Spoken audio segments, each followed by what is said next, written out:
Okay, അപ്പോൾ നമ്മുടെ mutton നമ്മൾ കട്ട് ചെയ്തെടുത്തിട്ടുണ്ട്. നോക്കിക്കേ, നമ്മളിപ്പോൾ ഫ്രീസറിൽ ഞാനിപ്പോൾ വെച്ചിട്ട് ഇപ്പോൾ ഒരു 4 ദിവസമായിട്ടുണ്ട് കേട്ടോ. എന്നാലും നോക്കിക്കേ, നല്ല ഫ്രഷായിട്ട് ഇരിക്കുന്നുണ്ട്. ഓക്കെ, ഞാനിവിടെ ഇന്ന് കറി വയ്ക്കാൻ വേണ്ടിയിട്ട് മട്ടൺ എടുത്തിട്ടുണ്ട്. മട്ടൺ ഞാനിവിടെ ഫ്രീസറിലാണ് വെച്ചിട്ടുണ്ടായിരുന്നത്. സാധാരണ നമ്മളെല്ലാവരും മട്ടനും മീറ്റൊക്കെ ഫ്രീസറിൽ തന്നെയാണ് വെക്കാറുള്ളത്. പക്ഷെ നമ്മൾ ഫ്രീസറിൽ ഇങ്ങനെ മീറ്റൊക്കെ നമ്മൾ വെക്കുമ്പോൾ എന്താ പറയുക, വെറുതെ തന്നെ നമ്മൾ ഒരു കവറിലാക്കി കെട്ടി വയ്ക്കുക, അല്ലെങ്കിൽ നിങ്ങളൊരു പാത്രത്തിലാക്കി കിട്ടൊക്കെ അങ്ങനെയൊക്കെയുള്ളൂ നമ്മൾ സാധാരണ നമ്മൾ മീറ്റ് അല്ലെങ്കിൽ മീനൊക്കെ വെക്കാറുള്ളത്. പക്ഷേ ഇവിടെ ഞാൻ വെച്ചേക്കണം നോക്കിക്കേ, ഇതിൻ്റെ ഉള്ളിൽ മട്ടനാണ്, നല്ല തണുപ്പ് ഇപ്പോൾ ഫ്രീസറിൽ നിന്ന് എടുത്തുള്ളൂ. അപ്പോൾ ഇതൊരു സിപ്ലോക്കിൻ്റെ കവറിലുണ്ടല്ലോ. ഇതിനകത്ത് ആദ്യം നമ്മുടെ മീറ്റ് ഇട്ട് കഴിഞ്ഞിട്ട് ഇതിനകത്ത് വെള്ളം നിറച്ചിട്ട് നമ്മൾ ഫ്രീസറിൽ വെച്ചു. അപ്പോൾ ആ വെള്ളത്തിൻ്റെ ഉള്ളിൽ, ആ വെള്ളം ഐസിൻ്റെ ഉള്ളിൽ നമ്മുടെ മീറ്റ് നല്ല ഫ്രഷായിട്ട് ഇരുന്നോളും. അല്ലെങ്കിൽ നമ്മൾ ഇപ്പം എന്തെങ്കിലും സാധനം നമ്മൾ അങ്ങനെ വെള്ളമൊന്നും ഇല്ലാണ്ട് കൊണ്ടുവന്ന് വയ്ക്കാന്ന് വെച്ചിട്ടുണ്ടെങ്കിൽ 1 ദിവസം 2 ദിവസത്തിലേക്കും കൂടുതൽ ഇരുന്ന് കഴിഞ്ഞിട്ടുണ്ടെന്ന് വെച്ചിട്ടുണ്ടെങ്കിൽ ആ മീറ്റൊക്കെ ഇങ്ങനെ ഭയങ്കര ഡ്രൈ ആയിട്ട് വരും. കാരണം ഫ്രീസറിൻ്റെ ഉള്ളിൽ ഭയങ്കര തണുപ്പാണല്ലോ. അപ്പോൾ അത് ഡ്രൈ ആയി പിന്നെ നമ്മൾ കറി വയ്ക്കാനൊക്കെ എടുക്കുമ്പോൾ ഒരു ടേസ്റ്റും ഉണ്ടാവില്ല. അപ്പോൾ നിങ്ങൾ ഇനി ഫിഷ് ആയിരുന്നാലും മീറ്റ് ആയിരുന്നാലും നിങ്ങൾ ഫ്രീസറിൽ വെക്കുമ്പോൾ ഇതേപോലെ ഇങ്ങനെ വെക്കണം. അപ്പോൾ ഞാൻ വെള്ളം നിറച്ചിട്ടാണ് വെച്ചിട്ടുണ്ടായിരുന്നത്. ഇത് ഞാനൊരു സിപ്ലോക്കിൻ്റെ ഒരു കവറിലായിട്ടാണ് വെച്ചിരുന്നത്. അല്ലെങ്കിൽ സാധാരണ കവറിലോ അല്ലെങ്കിൽ എന്തെങ്കിലും എന്താ പറയുക സ്റ്റീലിൻ്റെ പാത്രത്തിലേക്ക് ആണെങ്കിലും വെള്ളം ഒഴിച്ചിട്ട് അതിനകത്ത് വെച്ചാൽ മതി. അപ്പോൾ ആ വെള്ളം അവിടെ ഇരുന്നിട്ട് ഐസ് ആകുമ്പോൾ നമ്മുടെ മീറ്റ് അതിൻ്റെ ഉള്ളിൽ നന്നായിട്ട് ഇരിക്കുകയും ചെയ്യും. പിന്നെ ഇതിൻ്റെ ഉള്ളിൽ നിന്ന് നമുക്ക് മീറ്റ് ആയിരുന്നാലും പെട്ടെന്ന് ഐസ് മാറ്റിയിട്ട് എടുക്കാനും പറ്റും. ജസ്റ്റ് ഇതിലേക്ക് നമ്മൾ കുറച്ച് വെള്ളം ഒഴിച്ചിട്ട് ഒന്ന് വെച്ചിട്ടുണ്ടെന്ന് വെച്ചിട്ടുണ്ടെങ്കിൽ ഇതിൻ്റെ മീറ്റുമ്പോൾ അങ്ങനെ ഐസ് പിടിച്ചിട്ടുണ്ടാവില്ല. ആ പുറത്തുള്ള ഐസിൻ്റെ കോട്ടിങ് മാത്രമേ ഉണ്ടാവുള്ളൂ. അപ്പോൾ നിങ്ങളങ്ങനെ ചെയ്ത് നോക്കിയിട്ട് അഭിപ്രായം പറയാൻ വേണ്ടിയിട്ട് മറക്കരുത്.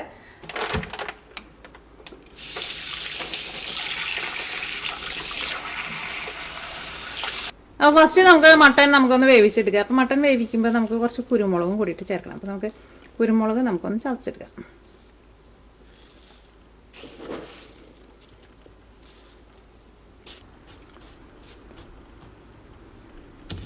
കുരുമുളകൊക്കെ നിങ്ങളുടെ എരിവിനനുസരിച്ചിട്ട് ചേർത്തോട്ടെ.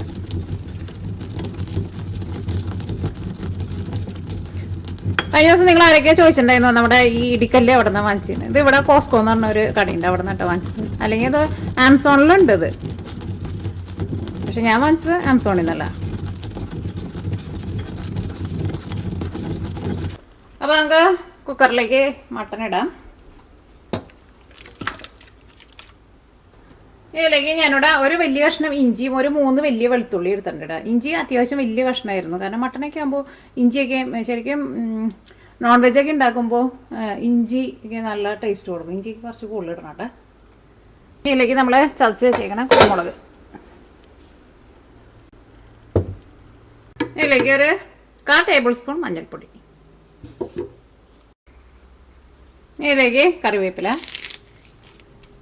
ഇതെല്ലാം കൂടിയിട്ട് നമുക്ക് നന്നായിട്ടൊന്ന് മിക്സ് ചെയ്യാം. ഇതിലേക്ക് നമ്മളിപ്പോൾ വെള്ളം ഒഴിക്കണില്ല കേട്ടോ. നമ്മൾ കുക്കർ നമ്മൾ വെയിറ്റ് ഇടാണ്ട് മൂടി വയ്ക്കുകയാണ്. സാധാരണ നമ്മൾ വേറെ മൂടികളൊക്കെ വെച്ചിട്ട് പാത്രങ്ങൾ മൂടി വയ്ക്കില്ല, അതേപോലെ മൂടി വയ്ക്കുക. എന്നിട്ട് ഇടയ്ക്കിടയ്ക്ക് ഒന്ന് ഇളക്കിയിട്ട് കൊടുക്കുക. എന്നിട്ട് ഇതിൻ്റെ ഉള്ളിൽ നിന്ന് അത്യാവശ്യം നന്നായിട്ട് ആ ജ്യൂസൊക്കെ വന്നു കഴിഞ്ഞ് കഴിയുമ്പോൾ നമുക്ക് കുക്കറിൻ്റെ വെയിറ്റ് ഇട്ടിട്ട് നമ്മുടെ മട്ടൺ നമുക്ക് വേവിച്ചിട്ടെടുക്കുക.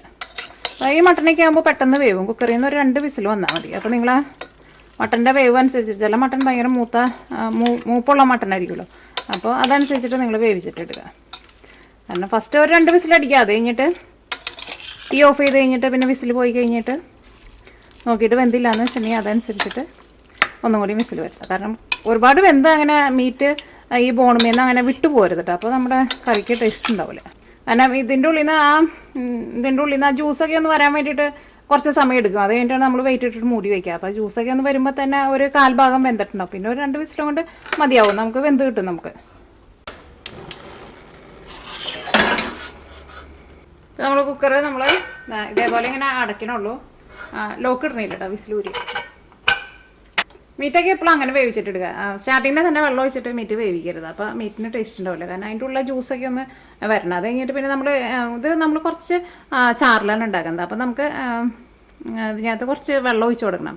അപ്പോൾ ഇതിൻ്റെ ഉള്ളിൽ നിന്ന് ജ്യൂസൊക്കെ വന്നു കഴിഞ്ഞിട്ട് നമുക്ക് ഇതിലേക്ക് നല്ല തിളച്ച വെള്ളം, നമുക്ക് എന്തോരം ഗ്രേവി വേണമെന്ന് വെച്ചിട്ടുണ്ടെങ്കിൽ അതനുസരിച്ചിട്ട് വെള്ളം ചേർത്തിട്ട് നമുക്ക് വെയിറ്റ് ഇട്ടിട്ട് നമുക്ക് വിസിലടിപ്പിക്കാം. അപ്പോൾ അതിനെ നമ്മുടെ മട്ടൺ വേവിക്കാൻ വേണ്ടിയിട്ട് വെച്ചിട്ടുണ്ട്. ഇനി നമുക്ക് ഇതിലേക്ക് ഇഞ്ചി വേണം, പിന്നെ വെളുത്തുള്ളി വേണം. അത് നമ്മൾ വേവിച്ചപ്പോഴും ചേർത്തിട്ടുണ്ടായിരുന്നു. ഇനി ഇത് നമ്മൾ മസാല ഉണ്ടാക്കുമ്പോഴും ഇഞ്ചിയും വെളുത്തുള്ളിയും ചേർക്കും, പിന്നെ സവോളയും വേണം. സവോള നമ്മൾ ഇതിലേക്ക് കുറച്ച് കൂടുതൽ ചേർക്കുന്നുണ്ട്. ഒരു 2 മീഡിയം സവോള, അത്യാവശ്യം നല്ല വലിപ്പമുള്ള സവോള. നാട്ടിലെ ചെറിയ സവോളയൊക്കെ എന്ന് വെച്ചിട്ടുണ്ടെങ്കിൽ ഒരു 4 അല്ലെങ്കിൽ ഒരു 5 സവോള എടുക്കട്ടെ. എന്നാൽ മാത്രമേ നമ്മുടെ ഗ്രേവിക്ക് നല്ല തിക്നെസ് ഉണ്ടാവുള്ളൂ. അപ്പോൾ ഞാൻ അതൊക്കെ ഒന്ന് കട്ട് ചെയ്തിട്ട് എടുക്കട്ടെ കേട്ടോ.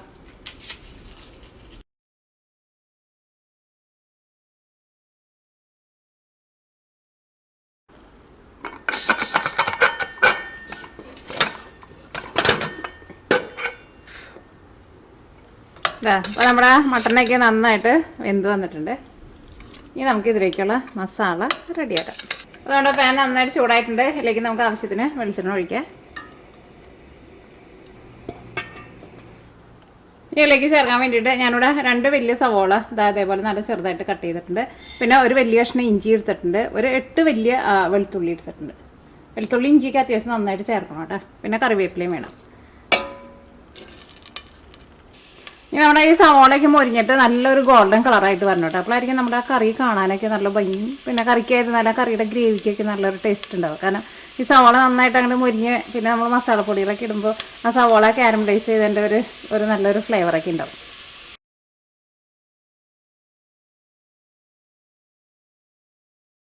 അപ്പോൾ നമ്മുടെ സവോളയ്ക്ക് മൊരിഞ്ഞ് നല്ലൊരു ഗോൾഡൻ കളറായിട്ടുണ്ട്. ഇതിലേക്ക് നമ്മൾ മസാലപ്പൊടികൾ ചേർക്കാം കേട്ടോ. ഫസ്റ്റ് നമുക്ക് മഞ്ഞൾപ്പൊടി ചേർക്കാം. മഞ്ഞൾപ്പൊടി ഞാൻ ഇതിലേക്ക് ഒരു 1/4 ടേബിൾ സ്പൂൺ ചേർക്കുന്നുണ്ട്. അതിന് ഇച്ചിരി കൂടി കൂടുതൽ ചേർക്കുന്നത്. ഞാൻ സാധാരണ മഞ്ഞൾപ്പൊടി കുറച്ച് കൂടുതൽ ചേർക്കാറുണ്ട്. അപ്പോൾ ഈ മഞ്ഞൾപ്പൊടി നന്നായിട്ടൊന്ന് മൊരിയിട്ട് അത് കഴിഞ്ഞിട്ട് വേണം നമുക്ക് ഇതിലേക്ക് മല്ലിപ്പൊടി ചേർക്കാൻ വേണ്ടിയിട്ട്. ഇനി ഇതിലേക്ക് നമുക്ക് 2 പച്ചമുളകും ചേർക്കണം കേട്ടോ. അപ്പോൾ മല്ലിപ്പൊടി നന്നായിട്ട് മൊരിഞ്ഞിട്ടുണ്ട്. ഇനി ഇതിലേക്ക് ഞാനിവിടെ 3 പച്ചമുളക് ചേർക്കുന്നുണ്ട്. നിങ്ങളുടെ എരിവിനനുസരിച്ചിട്ട് ചേർത്തോ. ഞാൻ അടുത്തത് നമുക്ക് ഇതിലേക്ക് മല്ലിപ്പൊടി ചേർക്കാം. മല്ലിപ്പൊടി ഞാനിവിടെ ഇങ്ങനെ ടേബിൾ സ്പൂണിൽ ഇങ്ങനെ കുമ്പാരം പോലെ എടുക്കുന്നുണ്ട് കേട്ടോ. ഒരു 1.5 ടേബിൾ സ്പൂൺ ചേർക്കാം. നമുക്ക് 1 കിലോ മട്ടൺ ഉണ്ടല്ലോ. ഈ മല്ലിപ്പൊടി ഇതിനകത്ത് കിടന്നിട്ട് നന്നായിട്ട് മൊരിയട്ടെ. ഞാൻ അടുത്തതിലേക്ക് ചേർക്കുന്നത് മുളക് പൊടിയാണ് ചേർക്കുന്നത്. മുളക് പൊടി നിങ്ങളുടെ എരിവിനനുസരിച്ചിട്ട് ചേർക്കാം. ഞാനിപ്പോൾ ഇതിലേക്ക് ഒരു ടേബിൾ സ്പൂൺ ചേർത്തിട്ടുണ്ട്. 1 ടേബിൾ സ്പൂൺ അടുത്ത് ചേർത്തിട്ടുള്ളൂ. കാരണം കുരുമുളക് കൂടുതൽ ചേർത്തിട്ടുണ്ടല്ലോ, പിന്നെ പച്ചമുളക് ചേർത്തില്ല. നമ്മുടെ മസാലപ്പൊടികളെല്ലാം നന്നായിട്ട് മൊരിഞ്ഞിട്ടുണ്ട്. ഞാനത് പുകയൊന്നും കയറരുത് കേട്ടോ. ഇനി ഇതിലേക്ക് നമുക്ക് ഒരു 2 തക്കാളി, ചെറിയ തക്കാളി എന്ന് വെച്ചിട്ടുണ്ടെങ്കിൽ ഒരു 3 തക്കാളി ചേർക്കാം. ഇത് നന്നായിട്ട് കുറച്ച് വയ്ക്കുക. തക്കാളി നമ്മൾ സെപ്പറേറ്റ് ഇട്ടിട്ട് ഇനിയിപ്പോൾ വഴറ്റി നല്ല പേസ്റ്റ് പോലെ ആക്കണില്ല. തക്കാളി ഇട്ട് കഴിഞ്ഞ് നമ്മൾ നന്നായിട്ട് ഒന്ന് മിക്സ് ആക്കി കഴിഞ്ഞ് കഴിഞ്ഞിട്ട് നമ്മൾ വേവിച്ച് വെച്ചേക്കണം മട്ടൺ നമ്മൾ ഇതിലേക്ക് ചേർക്കാനായിട്ട്. ആ മട്ടൻ്റെ കൂടെ കിടന്നിട്ട് നമ്മുടെ തക്കാളി ഒന്ന് നന്നായിട്ടൊന്ന് വെന്ത് വരട്ടെ.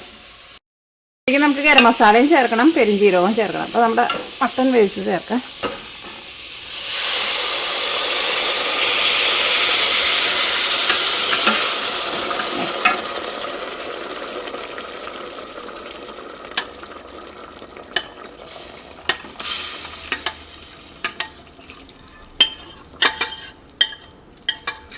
അപ്പോൾ ഞാൻ ഈ കറി ഒരു ഇച്ചിരി ചാറിലാണ് എടുക്കുന്നത്. അപ്പോൾ ഞാൻ പറഞ്ഞിട്ടുണ്ടായിരുന്നില്ലേ, നമ്മൾ വെയിറ്റിട്ട് മുടി വയ്ക്കാൻ പോണതിന് മുമ്പ് ഞാൻ അതിലേക്ക് കുറച്ച് വെള്ളം കൂടി ചേർത്തിട്ടാണ് നമ്മുടെ മട്ടൺ വേവിച്ചിട്ടെടുത്തത്. തുടക്കത്തിൽ ചേർത്തിട്ടുണ്ടായിരുന്നില്ലേ. ഈ തീ നന്നായിട്ട് കൂട്ടി വയ്ക്കുക. നല്ല തള വന്നു കഴിഞ്ഞ് കഴിയുമ്പോൾ പിന്നെ നമുക്ക് തീ നന്നായിട്ട് കുറച്ചിട്ട് ഒരു 15 മിനിറ്റ് നമുക്ക് മൂടി വയ്ക്കാം. കാരണം ആ മീറ്റിലേക്ക് ആ മസാലയ്ക്ക് ഒന്ന് പിടിക്കണമല്ലോ. അപ്പോൾ ഒരു ചെറിയ തീയിലിട്ടിട്ട് നല്ല തള വന്നു കഴിഞ്ഞ് കഴിയുമ്പോൾ നമുക്ക് മൂടി വയ്ക്കാം. ഞാൻ അടുത്തത് നമ്മൾ ഇതിലേക്ക് ചേർക്കുന്നത് പെരുംജീരകം പൊടിച്ചാണ് ചേർക്കുന്നത്. അത് ഞാനിതിലേക്ക് ഒരു 3/4 ടേബിൾ സ്പൂൺ ചേർക്കുന്നുണ്ട്. പിന്നെ ചേർക്കുന്നത് ഗരം മസാല. ഗരം മസാല ഞാൻ ഇപ്പോൾ ഇതിലേക്ക് ഒരു 1/2 ടേബിൾ സ്പൂണാണ് ചേർക്കുന്നത്. അത് കഴിഞ്ഞിട്ട് പിന്നെ നമ്മുടെ കറി ഒന്ന് റെഡി ആയി കഴിഞ്ഞ് കഴിയുമ്പോൾ പിന്നെ ടേസ്റ്റ് നോക്കിയിട്ട് വേണമെന്ന് വെച്ചിട്ടുണ്ടെങ്കിൽ അതനുസരിച്ചിട്ട് ചേർത്ത് കൊടുക്കുക. തക്കാളി ഇങ്ങനെ ഇതിൻ്റെ കൂടെ ഇട്ടിട്ട് വേവിച്ചാൽ മതി. നല്ലൊരു തള വന്നിട്ടുണ്ട്. ഇനി ഞാൻ ചെറിയ തീയിലിട്ടിട്ട് മൂടി വയ്ക്കാം കേട്ടോ. അപ്പോൾ ഒരു 15 മിനിറ്റ് ഒരു ചെറിയ തീയിൽ കിടക്കട്ടെ. ഞാനിവിടെ ഒരു 15 മിനിറ്റ് ഒരു മീഡിയം ഫ്ലെയിമിൽ മൂടി വെച്ചിട്ടുണ്ടായിരുന്നു. ഇനി നമുക്കിതിലേക്ക് കുറച്ച് മല്ലിയില,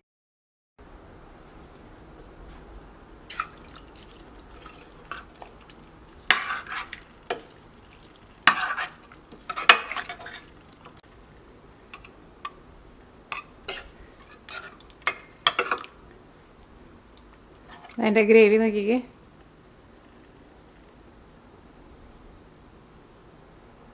അത്യാവശ്യം നല്ല ഒരു തിക്നെസ്സുള്ള ഗ്രേവിയാണ്. അത് ചപ്പാത്തിയിലൂടെയൊക്കെ കഴിക്കാനാണെങ്കിൽ നല്ല ടേസ്റ്റ് ആയിരിക്കും കേട്ടോ. അപ്പോൾ നിങ്ങളൊക്കെ മട്ടൺ കറി വയ്ക്കുമ്പോൾ ഇതേപോലെ ട്രൈ ചെയ്ത് നോക്കാം. മട്ടണായിരുന്നാലും ബീഫായിരുന്നാലും ഇതേപോലെ വെച്ചിട്ടുണ്ടെങ്കിൽ നല്ല ടേസ്റ്റ് ആയിരിക്കും. ബീഫാണെങ്കിലും വെക്കുമ്പോൾ ഇതേപോലെ ഇങ്ങനെ പെരിഞ്ജീരകം കൂടിയിട്ട് ചേർക്കണം കേട്ടോ.